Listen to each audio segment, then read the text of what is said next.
আদিবাসীদের গ্রামে এসেছি আজকে ঘুরতে। তাদের বিশাল বড় বৌদ্ধ মন্দিরের মূর্তি দেখলাম, আর এই জামা কাপড়গুলো সব তাদের নিজের হাতে বানানো। এখান থেকে জামা কাপড় কিনলাম বাসার সবার জন্য। আর সেই কুয়াটাও দেখলাম, যে কুয়ার কারণে এই এলাকার নাম হচ্ছে কুয়াকাটা। সব মিলিয়ে আজকের দিনের এক্সপিরিয়েন্সটা একদম দারুণ ছিল। সকাল সকাল উঠে রেডি হয়ে নিচ্ছি, হোয়াইট কালার সুন্দর একটা ফ্রক পরছি, একটু হালকা সাজুগুজু করে নিচ্ছি। আজকে সকাল থেকে প্রচুর বৃষ্টি হচ্ছে, একদম মেঘলা ওয়েদার আজকে এখানে। বাট ঘুরতে আসছি, ওয়েদার খারাপ জন্য ঘরে বসে থাকবো তা তো আর হয় না। সকালবেলা একদম রেডি হয়ে নিচে চলে আসলাম রেস্টুরেন্টে ব্রেকফাস্ট করার জন্য। এই হোটেলে প্রত্যেকদিন সকালে বুফে ব্রেকফাস্ট থাকে। বৃষ্টির দিনে খিচুড়ি খেতে বেশ ভালোই লাগবে। তো সকালে ফার্স্টে এসে আমরা ব্রেকফাস্টটা করে নিলাম। ভাবছিলাম খেতে খেতে হয়তো ওয়েদার ঠিক হয়ে যাবে, বাট খাওয়ার পর বাইরে এসে দেখি আরো বেশি বৃষ্টি। কি আর করার, এখানে বসে আছি, বৃষ্টি থামলে দেন বের হব। ঘুরতে এসে এরকম মেঘলা ওয়েদার দেখলে মনটা একদমই ভালো লাগে না। ওয়েদার থাকবে সুন্দর আর সুন্দর মতো ঘুরে বেড়াবো, এটাই তো মজা। যাই হোক, প্রথমে আমরা চলে আসলাম সি বিচে।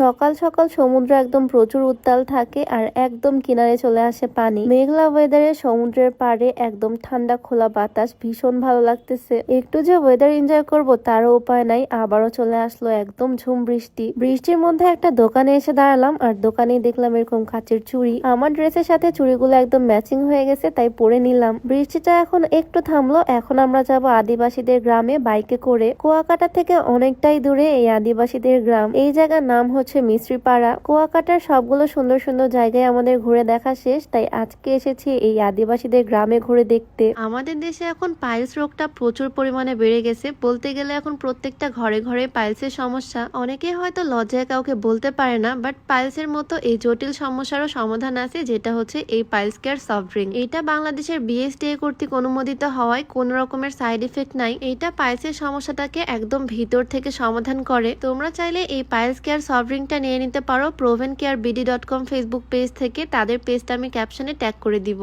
আশেপাশে প্রচুর দোকান, আর এই দোকানের দোকানিরা হচ্ছে ম্যাক্সিমামই আদিবাসী। তারা নিজের হাতে এই জিনিসগুলো তৈরি করে আর দোকানে সেল করে। এই ঝাড়বাতিটা আমার ভীষণ পছন্দ হয়েছে। এইটা একদম শামুক ঝিনুক দিয়ে নিজে হাতে তৈরি করা। এখান থেকে কিছু জিনিস কিনে বাসায় নিয়ে গেলে মন্দ হয় না, স্মৃতি হিসেবে থেকে যাবে। এই সব জিনিস তারা নাকি নিজেরাই হাতে তৈরি করে, তাই ভাবলাম এরকম একটা ফতুয়া আমার শ্বশুর আব্বুর জন্য নিয়ে নেই। আরো বেশ কিছু কালার আর সাইজ দেখার পর আমার এটা পছন্দ হয়ে যায়, তাই এটা নিয়ে নিলাম। দেন আমার শাশুড়ি আম্মুর জন্য একটা 3 পিস নিলাম।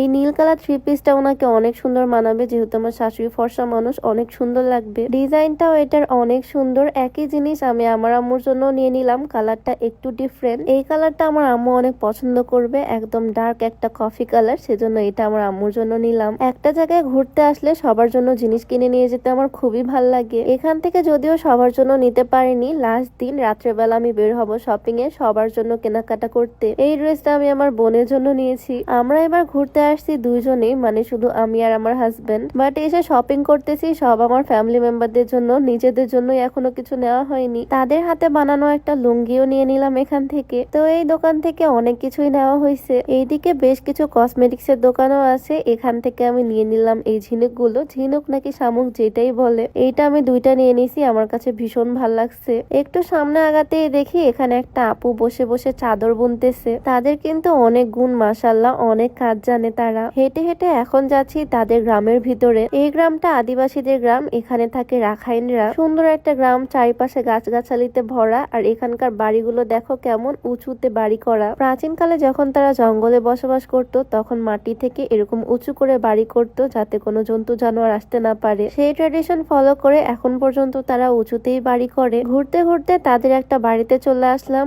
এখানে একটা আন্টি বাড়ির নিচে পিঠা বিক্রি করে। এইরকম পিঠা যদিও আমি এর আগে খাইনি, ফার্স্ট টাইম এখানে এসে ট্রাই করব। দেখতে কিছুটা পাটিসাপটার মতোই, বাট খেতে একদমই অন্যরকম। বিন্নি চালের গুঁড়া দিয়ে পিঠাগুলো তৈরি হয়, তাই খেতে আরো বেশি মজা। গ্রামটা পুরাটাই অলরেডি ঘোরা শেষ আমার। এখন জাস্ট একটা জিনিসই দেখা বাকি, যেটা হচ্ছে বিশাল বড় একটা বৌদ্ধ মন্দির। এখানকার সবচেয়ে বড় মূর্তি নাকি এটাই, যেটা হচ্ছে পিতলের মূর্তি। এখানে ঢুকতে যদিও টিকিট লাগে, তো টিকিট কেটেই ঢুকলাম। আর ঢুকতে দেখি বিশাল বড় একটা মূর্তি। ভিডিওতে হয়তো বোঝা যাচ্ছে না, বাট কাছ থেকে এটা বিশাল বড়। এত বড় মূর্তি আমি এর আগে দেখিনি। আমি চারপাশ দিয়ে একটু ঘুরে ঘুরে দেখলাম জায়গাটা কেমন। হিন্দুদের মূর্তি আমি এর আগে দেখছি, বাট বৌদ্ধ মূর্তি এই প্রথম আমি দেখলাম, তাও এত বড়। মন্দির থেকে বের হয়ে তারপর আমি চলে আসলাম সোজা সেই কুয়াতে। এই সেই কুয়া, যে কুয়ার কারণে এই এলাকার নাম হয়েছে কুয়াকাটা। যদিও এটা দেখতে নর্মাল কুয়ার মতোই, বাট এই কুয়ার কারণে একটা পুরা এলাকার নামকরণ হয়ে গেছে। এই কুয়াতে এখন পর্যন্ত পানি আছে, পানির মধ্যে মাছ আছে। তো এই পুরা এলাকাটাই আজকে ঘুরে ঘুরে দেখলাম, অনেক কিছু কেনাকাটা করলাম। আদিবাসীদের জীবনযাত্রা আসলে অন্যরকম। যাই হোক, তোমাদের কাছে কেমন লাগলো এই জায়গাটা অবশ্যই কমেন্টে জানিও। দেখা হয়ে যাবে নতুন কোনো ভিডিওতে। সবাইকে আল্লাহ হাফেজ।